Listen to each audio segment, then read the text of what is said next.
As Muslims, we shouldn't just know the spiritual dimensions and the inner dimensions of each act of our ibadah. We should also know the basic fiqh, which is the outer dimensions of the act of worship. The outer dimensions of the act of worship is basically the fiqh. The fiqh are the basic rulings of how to perform a valid act of worship. Now, this is something that has to be normalized in our communities. The study of fiqh is something that has to be popularized. It's something that has to be disseminated.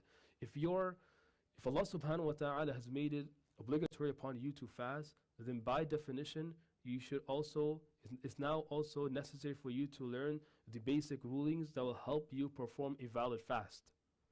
So when fasting is known as ilmul hal, when something becomes obligatory upon you, now it's your job to go and seek out the knowledge to perform the act in the way that Allah subhanahu wa ta'ala wants it to be performed.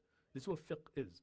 Fiqh is learning how to live your life in accordance to Allah's will, Allah's desire. So you worship Allah how He wants to be worshipped, not how we want to worship Him.